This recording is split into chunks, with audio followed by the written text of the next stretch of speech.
my name is Dee, and you're watching Dee True Crime and Commentary. Let's listen to a little bit of Ryan's live stream he did a couple days ago. This video is in accordance with the Fair Use Act of 1976 for fair use, for comments, and informational purposes. I'm going to show you the process of the messages and what Fred said. There's something that Fred, I mentioned this a while back in a video. Let me share the window.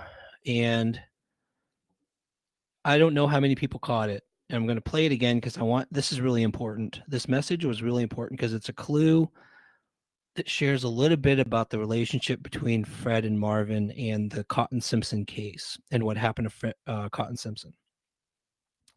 First we were setting up the meeting. Hopefully you guys, I'm going to have to. Okay, first message. He gave me Marvin's address. I said, thank you. That would be really helpful to have someone who knows where it is. He said, Marvin Simpson, he lives at, I blurred out the address, but it was in Kingsport, closer to the Rogersville end. Just tell him that I had sent you, that I need him to go with you to show you that area. I said, fantastic. And then this message to me has always, I do not understand what he was saying. Help clear our name. He was raised in the area and swam in the swimming holes. All I know is Fred was forced to take a polygraph in relation to Cotton's death. What does Marvin have to do with that? Like, why did he say to me, help clear our name? Was Marvin a suspect as well? I hadn't heard that before. I hadn't heard that Marvin was a suspect, just that Fred was. If they were riding in the same vehicle and one of them offed Cotton, the other one would know about it, which would make him a suspect too, or at least an accomplice. I could understand if he said, hey, dude, help clear my name, but help clear our name. I don't get it. I don't get that piece. I've never understood what in the world he's talking about on that message. And he said he knows where the caves are. He can help you out. All right. So I was excited. In that case, the first thing I would have done is look Marvin Simpson's address up on Google. And this is what you would have found, and you would see that Marvin Simpson doesn't live in Kingsport at all, but he lives in Greenville, Tennessee, which is in Greene County. Sometimes you can't just take the word of Fredhill and Bernard. You have to put their word against the truth to find out the real truth, because we don't know if they're telling the truth or not. Just like that, when Fred said Marvin lived in Kingsport, he was telling a lie. Marvin don't live in Kingsport. Marvin lives in Greenville, Tennessee. And check out the telephone carrier.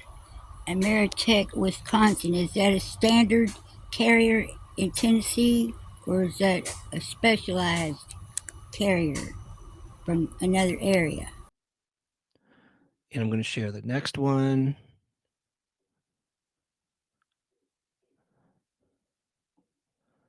So this was, I think, the Saturday. I'm not sure what day this was. I think it was right on the weekend. If you confirmed with Marvin if he's okay with Saturday morning, weather looks good.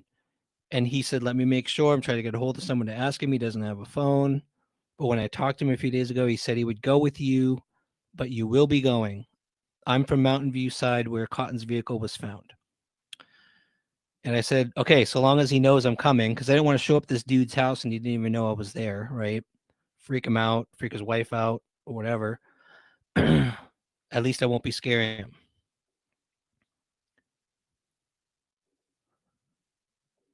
He knows you're coming. He knows you're coming. And that he can trust you. He will be a great help. He's got long blonde hair and about 60 years old. Excellent. And he said he sent a message to Marvin to expect me Saturday morning. Everything was set. He said he sent Marvin a message to meet me Saturday morning to find this cave where allegedly Summer Wells was. Can you imagine how excited I was to think that someone's actually going to show me and I didn't think Summer was going to be there, because if this guy knows where the cave is, why would he not have already turned it up or turned in evidence? But at least I would find the cave that Fred was talking about. That was what I was excited about. I wanted to know where the hell this cave was. So it's all set up. Saturday comes, I jump in my Jeep and I drive to the address and I pull up Marvin's driveway and I park the Jeep and a woman walks out. I don't know who it was. And they had a bunch of dogs there. I got out, was petting the dog, and I'm like, and she came out of the door and I'm like, is Marvin here? She said, no. I'm like, do you know Fred Hill? She had a weird look on her face when I said, do you know Fred Hill? And I can't even describe. It was like, who the hell is this guy who knows Fred Hill kind of look? You know what I mean? Like, who are you? She went from smiling because I was petting her dog to when I said, do you know Fred Hill? Her smile went away. And I don't know why. It was weird. And then she said, no, Marvin went with someone somewhere. They had taken off already. My opinion, that text message was to clear him if something happened to you alone with Marvin. Interesting. Huh. It could be. Yeah. Yeah, he was a no-show, and she had told me that they just took off. So in my head, I'm thinking at this point, and I'm going to show you guys the video. It is kind of funny now that I watch it, but I'm thinking this guy knows I'm going to the cave. I want to go to the cave, and he takes off before me.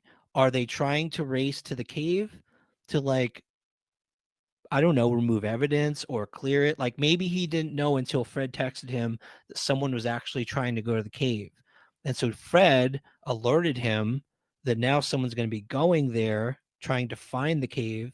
So I'm thinking they're racing me to the cave at this point, and I need to get there before they get there.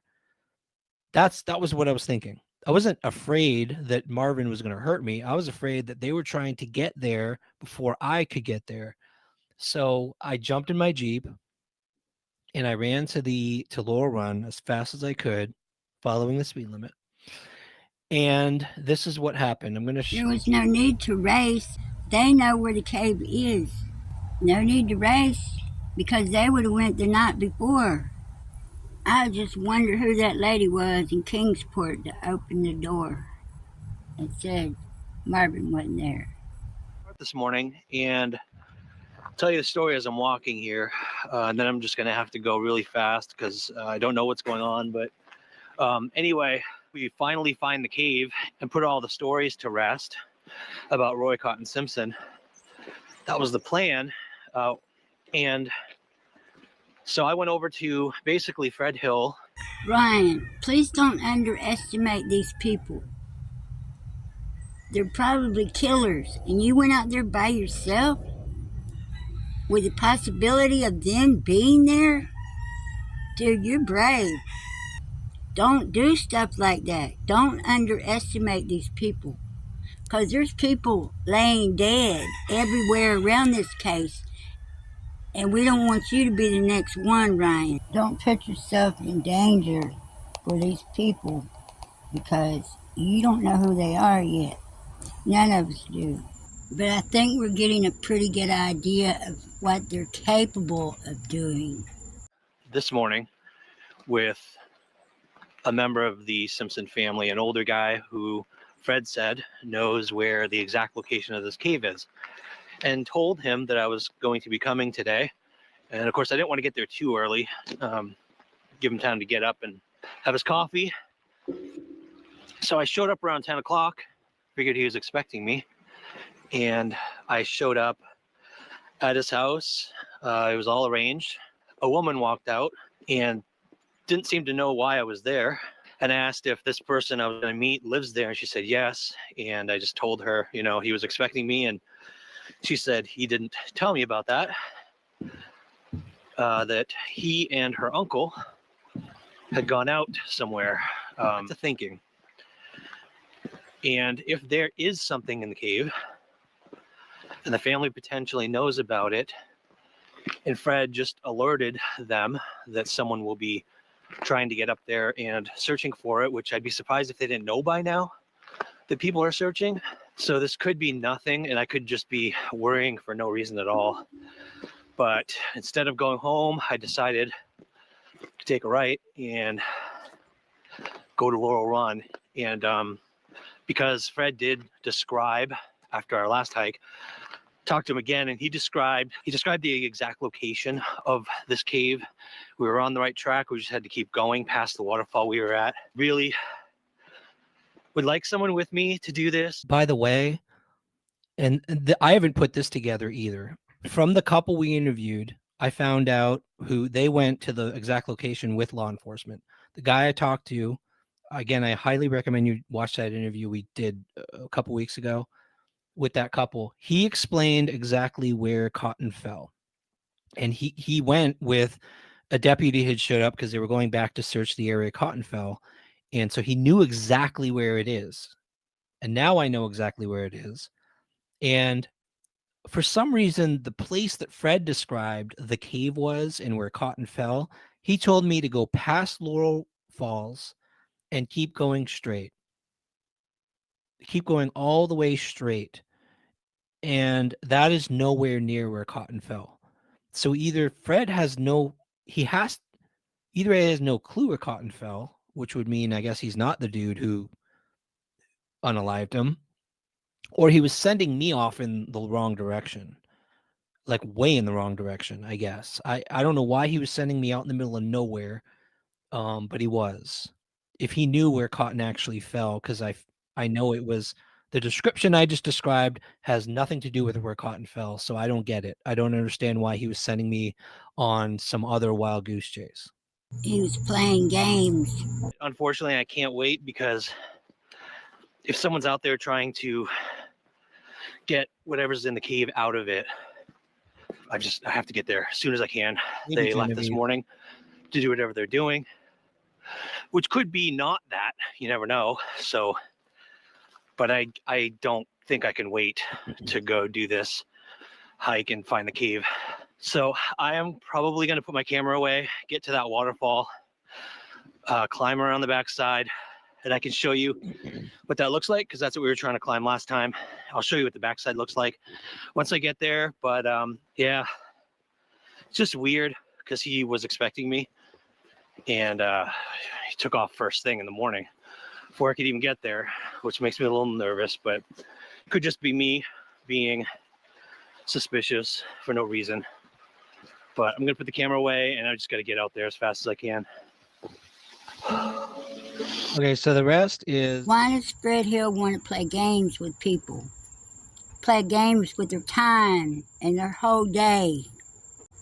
He started out by showing Ziggy some fake bones, some just deer bones, trying to make it look like they were people bones, raising doubt and planting stuff in people's minds. Next, it was Cotton Simpson and how he took Summer and put her in a cave and all this crap. In short, trying to blame it on the dead man.